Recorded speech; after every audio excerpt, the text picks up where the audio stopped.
So hello whenever जब हम physics पढ़ रहे होते तो हमने पढ़ा होता time period of a pendulum.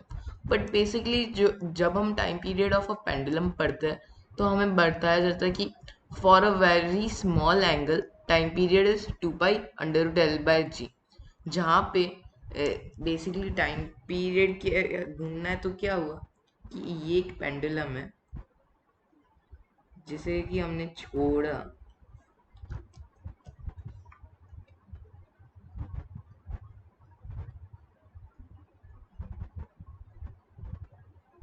Theta naught angle पे।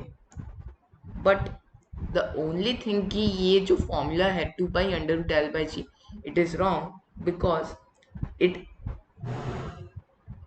अगर थीटा नॉट बहुत छोटा है 1 से तो ही आप ये अप्लाई कर सकते हो, नहीं तो नहीं।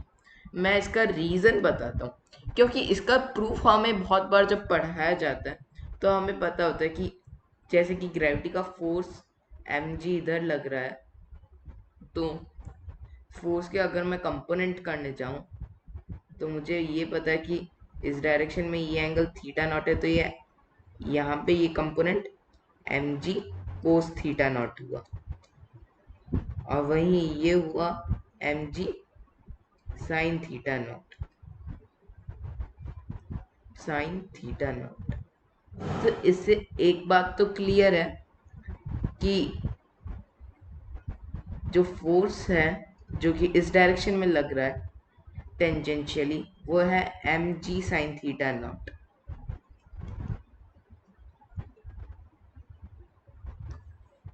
और बेसिकली एसएचएम में हमें पढ़ाया जाता है कि थीटा नॉट बहुत ही स्मॉल हम ले तो बेसिकली हम इसे डायरेक्ट रिप्लेस कर सकते हैं थीटा से। तो ये एक तरीके से इसे वापस हम एम जी थीटा नॉट ही लिख सकते हैं फोर्स को। तो इधर से एक्सेलरेशन क्या आया, और वैसे ये माइनस है तो acceleration minus g theta naught आया।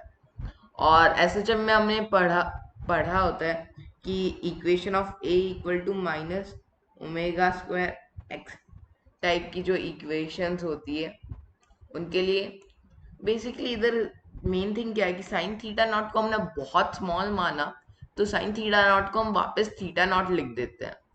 बट दिस इज रॉन्ग क्योंकि this is wrong the reason is कि बेसिकली कई बार प्रॉब्लम्स में थीटा जैसे कि इट्स अराउंड 45 डिग्री, तो ये इग्नोरेबल एंगल नहीं है।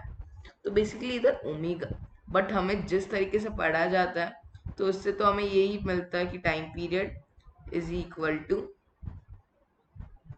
2 pi under root L by g. वैसे sorry, there is a mistake, इधर हम ऐसे नहीं कर सकते। Acceleration minus g theta naught हुआ तो बेसिकली अल्फा किसके इक्वल है, minus g theta naught by L, क्योंकि ये इक्वेशन बन गई alpha equal to minus omega square theta naught type की।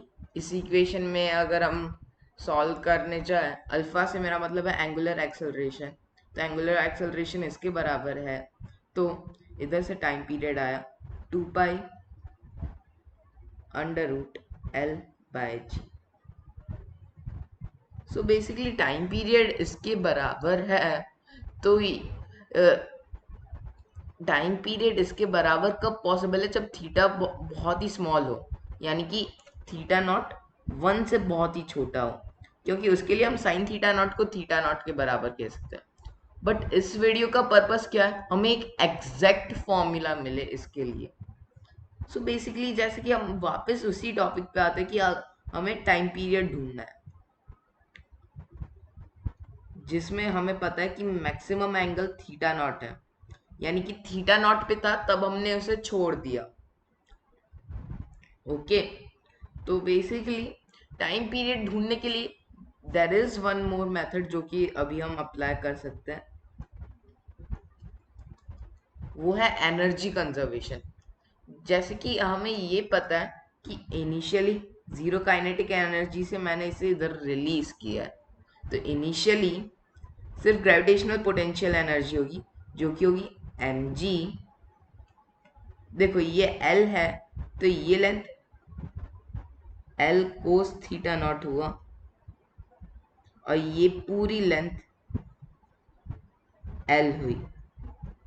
सो इससे ये जो हाइट है, ये इतनी जो हाइट है, अगर मैं ग्रेविटेशनल पोटेंशियल एनर्जी का लेवल ये कह दूं, यानी कि यहाँ पे ग्रेविटेशनल पोटेंशियल एनर्जी को जीरो कहूँ, तो यहाँ पे होगी mg L minus L cos theta not.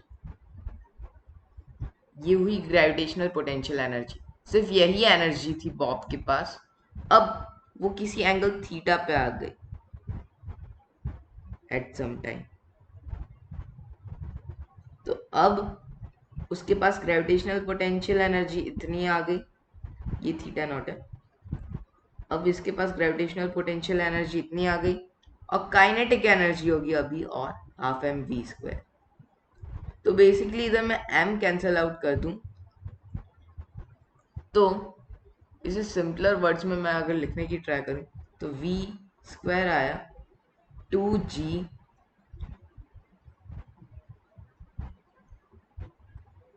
L cos theta minus cos theta naught के इक्वल।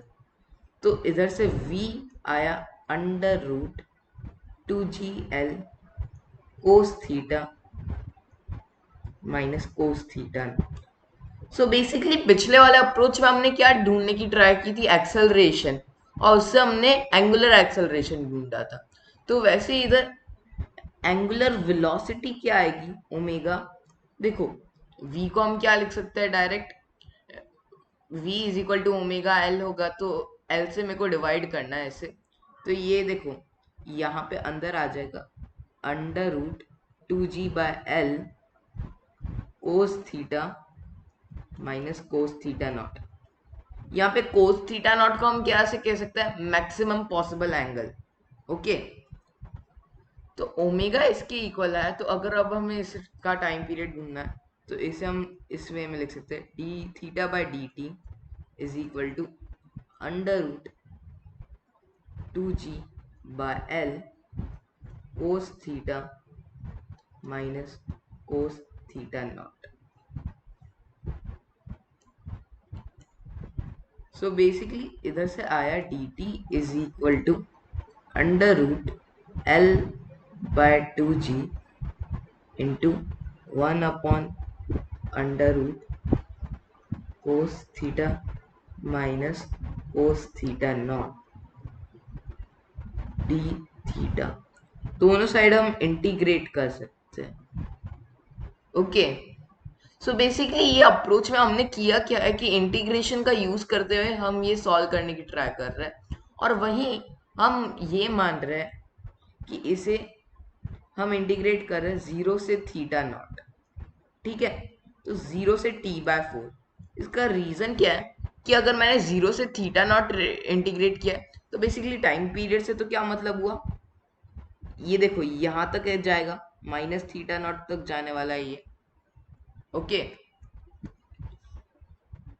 तो बेसिकली ये इंटीग्रेशन सॉल्व करने से मेरे को टाइम इस दर तक का ही मिलेगा, जबकि उसके टाइम पीरियड क्या होगा, दिस वन प्लस बैक आते वक्त एक, बैक आते वक्त एक, तो टोटल 4 टाइम्स होगा एक्चुअल वैल्यूज से, 4 टाइम्स होगा इस इंटीग्रल का। इसलिए ये t/4 मैंने लिखा और ये 0 टू थीटा नॉट किया। Okay, so basically 0 to theta naught करते हुए ये t/0 टू t/4 किया।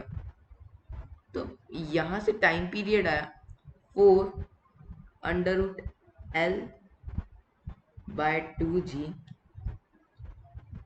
Integration 0 to theta naught d theta. और अब देखो कोस थीटा को हम क्या लिख सकते हैं, 1 minus 2 sign square theta by 2।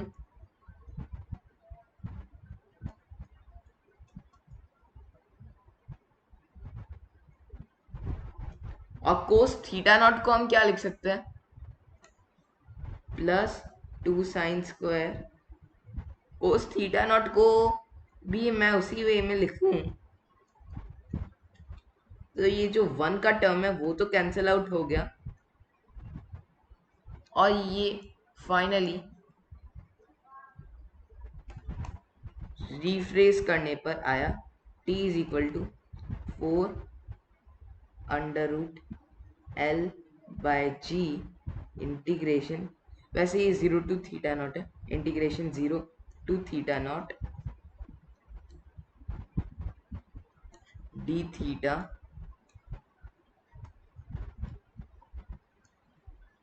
Under root sine square theta naught by 2 minus sine square theta by 2। So basically ये जो इंटीग्रल है वो इसके इक्वल आया।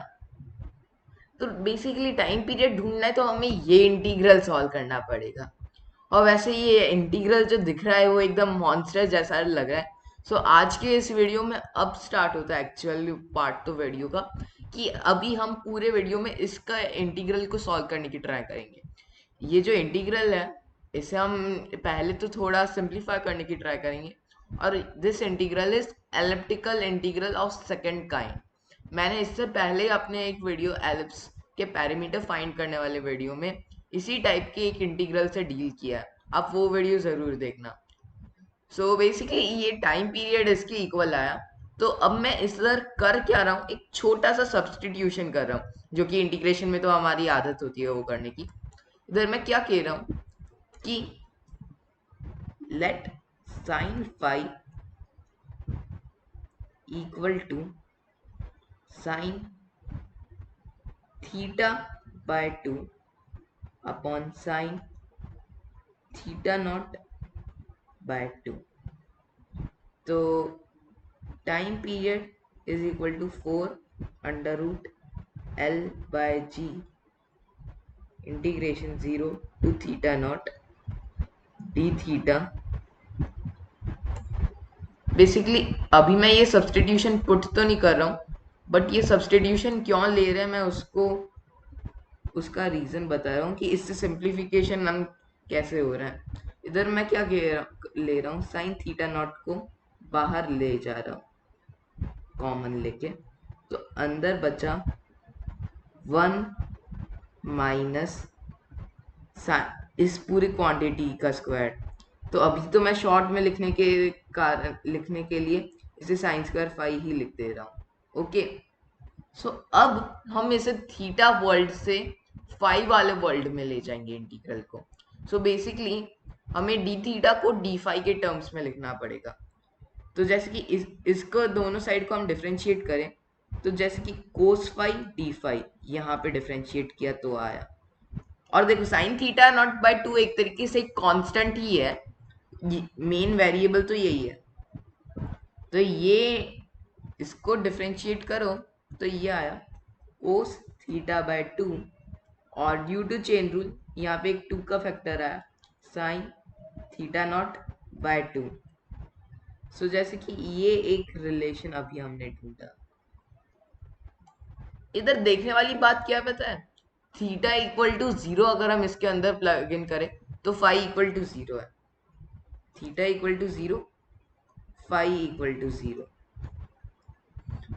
Theta equal to theta naught, theta equal to theta naught होगा तो ये term और ये टर्म कैंसिल आउट होके 1 बन जाएंगे, तो फाई पाई बाय 2 होगा। सो बेसिकली इस टाइप के इंटीग्रल्स वैसे भी ज़्यादा अच्छे लगते हैं 0 to pi by 2 instead of 0 to a variable theta naught. तो अब मैं इसे 5 वर्ल्ड में लिख रहा हूँ, तो 4 under root L by g integration 0 to pi by 2, limits change हो गई। फिर जो डी थीटा का टर्म है, सॉरी बेसिकली यहाँ पे इंटीग्रेट करते हो ये एक टर्म डी थीटा आएगा। सो बेसिकली ये यहाँ पे ये जो डी थीटा का टर्म है उसे मैं रिप्लेस कर रहा हूँ डी फाई से, तो आया कोस फाई डी फाई, और ये 2 साइन थीटा नॉट बाय 2 मैं उधर ले गया, 2 sign theta naught by 2।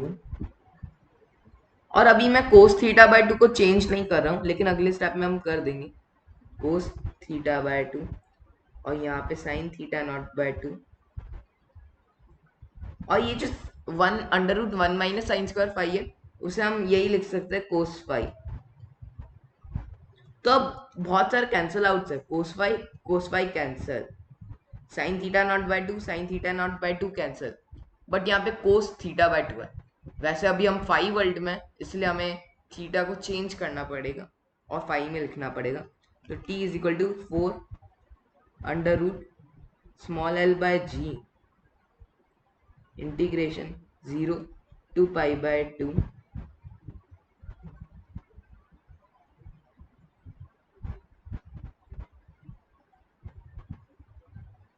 2 upon, देखो ये जो कोस थीटा बाय 2 है उसे हम कैसे चेंज कर सकते हैं वो देखो। यहाँ पे से देखे तो यहाँ से हमें ये मिल रहा है कि sine theta by 2 is equal to sine phi sine theta naught by 2।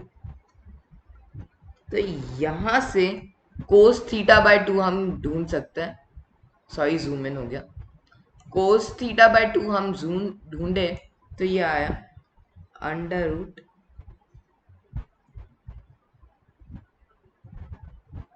1 minus sine square phi sine square theta naught by 2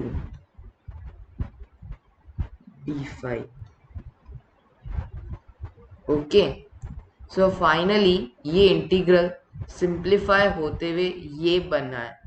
सो अब जैसे कि ये जो इंटीग्रल है ये है elliptical integral of first kind, ये जो पार्ट है। तो अब इस एलिप्टिकल इंटीग्रल को सॉल्व करने के लिए बेसिकली हम बाइनोमियल थ्योरम का यूज करने वाले। Just a second, battery low है। सो बेसिकली अभी तक हमने क्या ढूंढा है कि एलिप्टिकल इंटीग्रल हमने यहाँ तक ढूंढा, और वैसे ये ढूंढने में मैंने जस्ट एक मिस्टेक कर दी थी। यहाँ पे ये जो 4 लिखा है उसकी जगह एक 2 होगा। द रीजन इज यहाँ पे ये √2 है और ये √2 है, तो वो मल्टीप्लाई होके 2 बन गए और डिवाइड हो गया तो ये 2 आया था आए। तो मैं ये सारी चेंजेस कर दूं इसमें, यहाँ पे ये 2 है, ये 2 है, ये भी 2 है। तो फाइनली हम इधर आए हैं कि time period is equal to 4 under root L by g integration 0 to pi by 2 of 1 upon under root 1 minus sine square phi sine square theta naught by 2। अभी बेसिकली ये sine square theta naught by 2 बहुत ही disturbing है, तो मैं क्या कर रहा हूँ, sine square theta naught by 2 को एक वेरिएबल एम स्क्वायर के इक्वल कह रहा हूँ, क्योंकि साइन थीटा नॉट बाय 2 को मैं एम कह रहा हूँ अभी, जस्ट फॉर इतना कंफ्यूजिंग ना हो। तो बेसिकली ये डिनोमिनेटर में क्या है, ये पूरा टर्म क्या है, 1 minus sine square phi m square, इधर लिख देता हूँ, and 1 minus m square sine square phi raise to -1/2। और हम में से बहुत सारे लोगों को बाइनोमियल थ्योरम पता है, तो बेसिकली बाइनोमियल थ्योरम से बेसिकली इंटीजर पावर्स के लिए हमें पता है कि फाइनाइट रहता है, और वहीं फ्रैक्शनल पावर्स का भी इनफाइनाइट जाता है। और इसका बाइनोमियल एक्सपांशन अगर हम करें तो देखो ये किस फॉर्म का है, 1 प्लस एक्स पावर n। तो देखो 1 plus n x minus m square sine square five plus n n minus 1 n minus 1 करोगे तो वो -3/2 आया, upon 2 factorial, that is 2 into m power 4 sin power 4 phi plus minus 1 by 2 minus 3 by 2 minus 5 by 2 upon 6 minus m power 6 sin power 6 phi। तो basically Taylor series, sorry, ये जो binomial expansion है वो तो इनफाइनाइट जा रहा है, but इस प्रॉब्लम में हम इसके 4 टर्म्स देखेंगे और हम इंटीग्रेशन इसके एक एक पार्ट का करते जाए, इस वाले पार्ट का इंटीग्रेशन, इसका, इसका, और बेसिकली हम एक है ना पैटर्न नोटिस करेंगे। तो बेसिकली सभी को इंटीग्रेट करने की जरूरत नहीं है, इसलिए हम इन 4 पार्ट्स को ही इंटीग्रेट करने वाले हैं। इन चारों पार्ट्स को हम सिंप्लीफाई कर देते हैं ताकि इंटीग्रेट कर सके इजीली। तो बेसिकली ये पार्ट, तो पहला पार्ट 1 है, फिर प्लस, देखो माइनस माइनस गॉट कैंसिल, तो यह है m square sine square 5/2 plus 1/2 3/2 upon 2, तो ये बना 3m power 4 sine power 4 5 bye, ये 4 बना, ये 2 बना, तो नीचे 8 आ गया, प्लस देखो 1 इंटू 3 इंटू 5 जो बना 15, 8 divided 8 into 6 that became 48। वैसे से हम और सिंप्लीफाई कर सकते हैं, बेसिकली इस 3 से ये 6 को कैंसिल आउट कर दे तो 2 बचा यहाँ पे, तो ये बन गया 5 अपॉन 4 इंटू 2 8 इंटू 2 16। सो बेसिकली ये टर्म को मोस्ट सिंप्लीफाइड फॉर्म में हम ये लिख सकते हैं।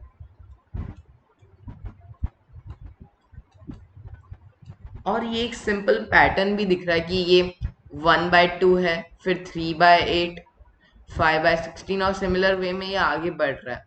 तो बेसिकली इंटीग्रेशन बाय पार्ट्स में मैं करने क्या वाला हूँ, पहले तो मैं इस पार्ट का इंटीग्रेशन करूंगा, इसका करूंगा, इसका करूंगा, फिर इसका करूंगा। ये पहला पार्ट तो बहुत ही सिंपल है, बट फिर भी हम कर रहे हैं। हम इन सभी पार्ट्स को नाम देते हैं I1 I2 I3 I4। Basically इन सबको हम, मैंने ये किया कि उसके पीछे मेन रीजन ये है कि ये जो इंटीग्रेशन बना है उसे आप कोई भी नॉर्मल वे से तो इंटीग्रेट कर ही नहीं सकते हो। ये 0 to π/2 है, इसे कोई भी नॉर्मल वे से आप इंटीग्रेट नहीं कर सकते, तो उसी के लिए मैंने बाइनोमियल थ्योरम लगा के इसे इस वे में एक्सपांड कर दिया कि देखो इसके सभी टर्म्स ऐसे आ रहे हैं जिनका हम इंटीग्रेशन कर सकते हैं। अब है ना, हमें एक तरीके से इस पूरे का ही इंटीग्रेशन ढूंढना है 0 to π/2 in a way. Okay, सो अब हमें ये करना है, तो ये हम किस वे में कर सकते हैं कि मैं यहाँ पे इसे इंटीग्रेशन हटा देता हूँ, बट जैसे कि हमें ये पता है कि जैसे I1 वाला जो पार्ट है उसे हम integration 0 to π/2 of 1 dot d5 किया तो मुझे मिला π/2। वहीं मैं I2 को सॉल्व करने जाऊं, that is integration 0 to π/2 m square sine square 5/2 d5। So basically इधर मैं क्या कर रहा हूं कि साइन फाई जो टर्म है उसे मैं क्या, साइन स्क्वायर फाई को मैं क्या लिख सकता हूँ 1 माइनस कोस 2 फाई/2। और दूसरा थिंग जो मैं इधर कर सकता हूँ वो ये है कि ये आप खुद से सॉल्व कर सकते हो। Integration 0 to π/2 of cos 2n φ (0 to π/2). ये इंटीग्रेशन 0 के इक्वल होगा। ये हम है ना सभी को सॉल्व करने में यूज करने वाले हैं, ये बहुत ही यूजफुल रहने वाला है, तो मैं ही सॉल्व कर देता हूँ। बेसिकली देखो, मैं इसे अगर 5 पढ़ूँ तो 1/2n से मुझे डिवाइड करना पड़ेगा, ये बनेगा sign 2n five from 0 to π/2। अब 0 रखोगे तो भी ये 0 है, और π/2 रखोगे तो क्या आएगा, ये n इंटू पाई आएगा, यानी इंटीजर मल्टीपल ऑफ पाई के लिए हमें ढूंढना है, उसके लिए भी 0 होगा, तो ये नेट 0 के इक्वल आ गया। ओके, तो जहां पे भी हमें कोस 2n5 मिलेगा, जहां n कोई भी एक इंटीजर है, तो हम डायरेक्ट उधर उसे कैंसिल आउट कर देंगे, यानी हटा ही देंगे इंटीग्रेशन से, क्योंकि वो 0 के इक्वल है। ओके, सो I2 अगर मैं कैलकुलेट करने जाऊं तो m²/2 बाहर आया और अंदर आया integration 0 to π/2 1 minus cos 2π/2 d5। अब यही आइडेंटिटी को यूज करते हुए कोस 2π को मैं हटा ही देता हूँ, क्योंकि उसका इंटीग्रेशन तो 0 ही है। तो बेसिकली ये डायरेक्ट किसके इक्वल आया, I2 इज इक्वल टू, देखो 1/2, तो इसे मैं लिख सकता हूँ π/4, तो ये आया m² π/8 के इक्वल। जहां इसे मैं प्रॉपर वे में लिख रहा हूँ m/2 इंटू m²। अब 1/4 जो रहा है उसे मैं अभी 1/2 स्क्वायर लिख रहा हूँ, इसका रीजन आपको बाद में पता चलेगा। बाकी अगर आपने एलिप्स वाला मेरा वीडियो देख रखा है तो आपको शायद मालूम होगा ये मैं ऐसा क्यों कर रहा हूँ। अब हम I3 ढूंढने जाए, जिसमें हमें क्या ढूंढना है, इंटीग्रेशन 0 to π/2 ऑफ I2 में हमें ढूंढना है, let me just check, 3m⁴ sin⁴/8, 3/8 term है। ओके, सो मैं इधर ये कांस्टेंट टर्म जो है 3m⁴/8 वो तो बाहर ले लेता हूँ, और अंदर बचा sin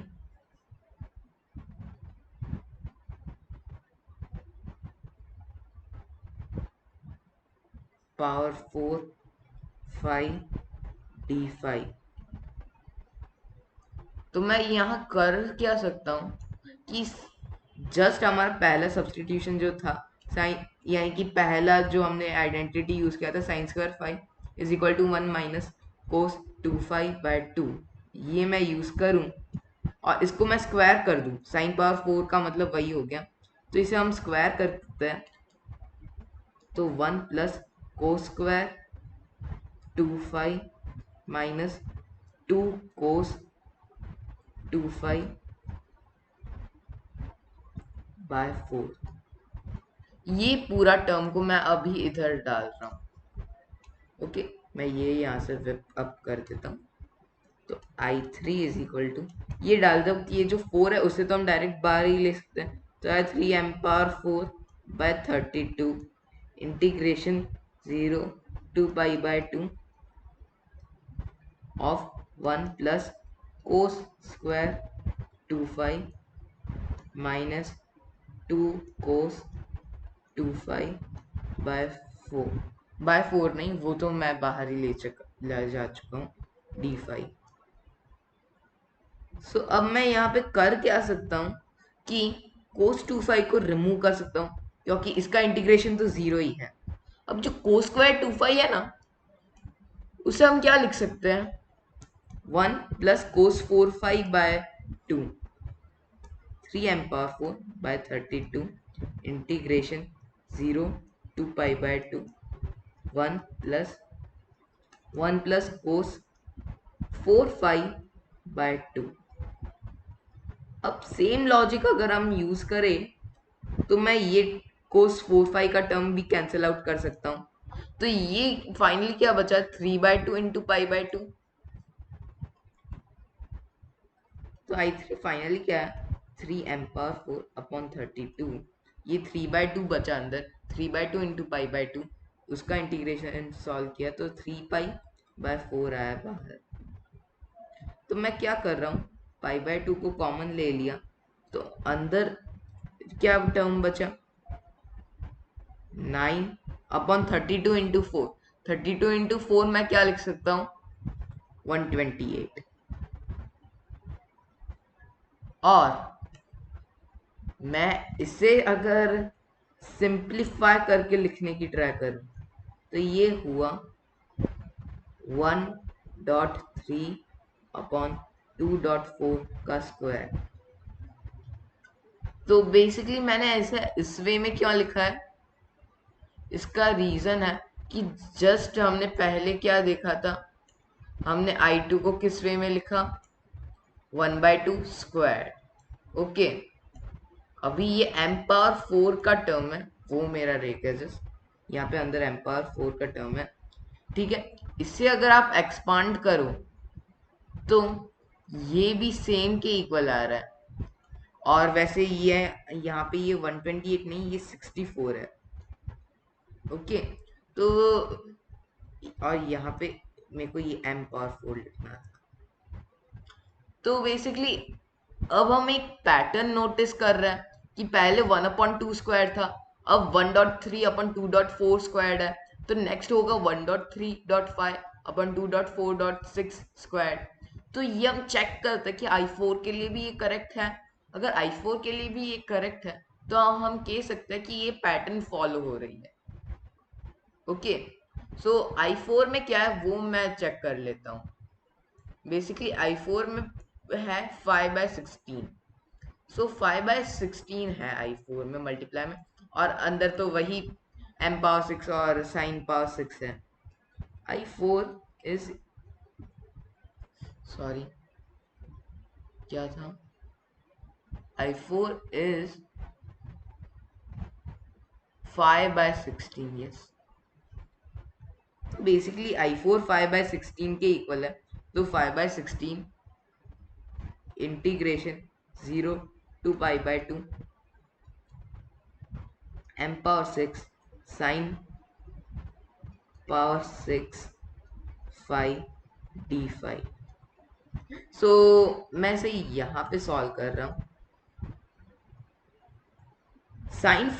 साइन स्क्वायर फाई को तो हम पहले की मेथड से, जस्ट सेकंड,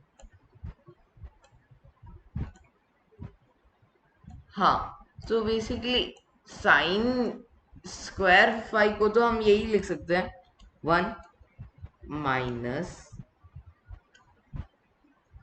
कोस 2π/2 और इस पूरे का क्यूब हो गया। सो अभी हम इसके क्यूब को सॉल्व करने की ट्राई कर रहे हैं, तो a³ plus b³ plus a³ minus b³ होगा, sorry, plus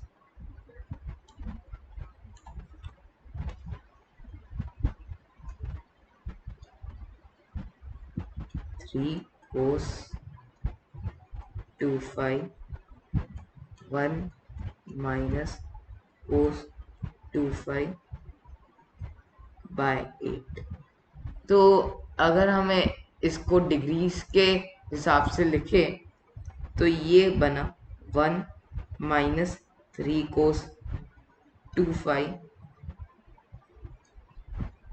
plus 3 cos square 2phi minus cos cube 2phi/8।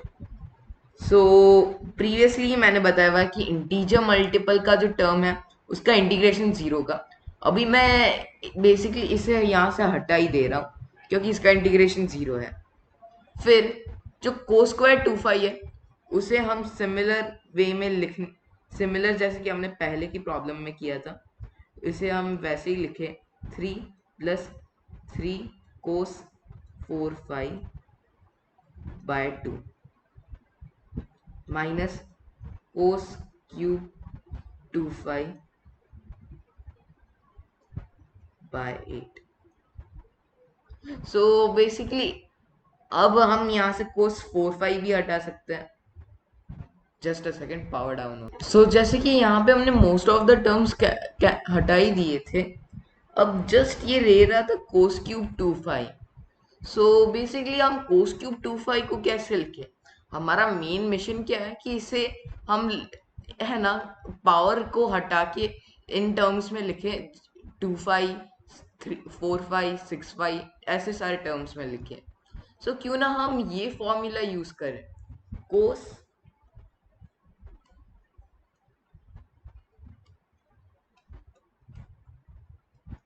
3 theta equal to 4 cos theta minus 3 cos cube theta. Okay, ये हमारा जो फॉर्म है, फॉर्मूला, ये जो हमारा फॉर्म है, इससे हम ये निकाल सकते हैं कि 3 cos square theta equal to 4 cos theta minus cos 3 theta. तो कोस, ये कोस क्यूब था, cos cube theta is equal to 4 cos theta minus cos 3 theta by 3। तो बेसिकली हमारे केस में कोस क्यूब 2 फाई है, तो कोस क्यूब 2 फाई किसके equal आया इधर से, 4 कोस 2 फाई माइनस कोस 6 फाई/3। बेसिकली ये आइडेंटिटी प्रूव करने से कि nth nth क्या कोस 2n फाई का इंटीग्रेशन 0 होगा, उससे क्या बेनिफिट हुआ पता है, इसका इंटीग्रेशन 0 है, इसका 0 है, तो कोस क्यूब 2 फाई का इंटीग्रेशन ही 0 है, तो ये टर्म भी हम डायरेक्ट वाइप आउट कर सकते हैं। सो बेसिकली ये फाइनली हमने इतना जो कैलकुलेशन जिसके लिए किया वो आया 1 + 3/2/8। तो ये 5/2 जो कि किसके इक्वल है, 5/16।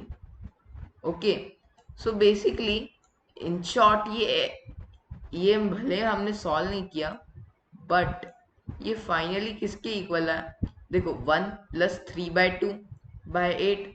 तो देखो इसे क्या लिखा, 3 को 2/2 5/2 5/16 के इक्वल आया है ये, क्योंकि एनीथिंग विच नहीं, हाँ।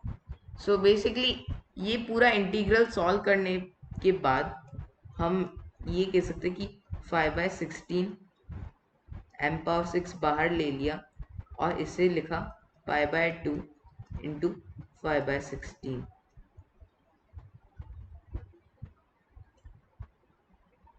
सो फाइनली I4 आया 5/2 इंटू m⁻6। और जैसे कि हमने I3 को जिस वे में लिखा था, I3 को हमने क्या लिखा था, 1.3/2.4, वैसे ही इसे हम लिखने जाए तो ये देखने वाला पार्ट है कि क्या हम इसे भी लिख पाते हैं। सो ये अंदर बना है 5/16 का स्क्वायर, तो हम चेक करते हैं इसे उस फॉर्म में लिखने के लिए, m/2 pi/2 m⁻6 1.3.5/2.4.6 स्क्वायर। सो बेसिकली ये क्या होगा, ये जो 3 का टर्म है वो कैंसिल आउट हुआ 6 से, तो यहाँ पे 2 बना, 2 × 2 4, 4 × 4 16, तो ये 5/16 ही आ गया, बट हम इसे इस वे में लिख सकते हैं। सो फाइनली हमने ये देख लिया कि हमने जो पैटर्न नोटिस किया वो ट्रू है। सो बेसिकली जो टोटल इंटीग्रल हमें सॉल्व करना है वो क्या है, इन सब का समेशन। तो ये किसके इक्वल होगा? देखो पाई/2 तो कॉमन आ जाएगा, और देखो पहले वाले क्या क्या आया था I1 जब हमने कैलकुलेट किया 1 के इक्वल। ओके, तो ये पहला टर्म 1 के इक्वल हुआ। फिर m² 1.2 upon 2.4, sorry 1/2 square plus m⁴ 1.2 upon 2.4 square plus m⁴ 1.2.3 upon 2.4.6 square. ऐसे ही ये जाता जा रहा है, और ये पूरा जो है ना इंटीग्रल का पार्ट, वो इसके इक्वल आया। सो बेसिकली पेंडुलम का अब हमें जो टाइम पीरियड ढूंढना है, उसके लिए ये जो हमने इंटीग्रल ढूंढा है उसे हमें मल्टीप्लाई करना होगा 4√L/g से।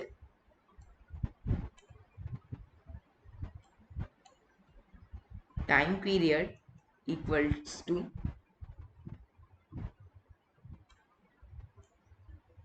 4√L/g।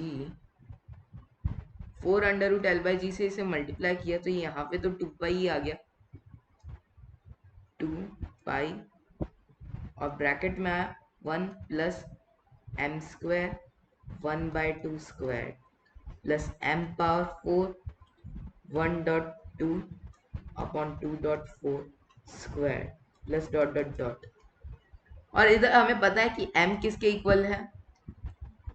साइन θ0/2।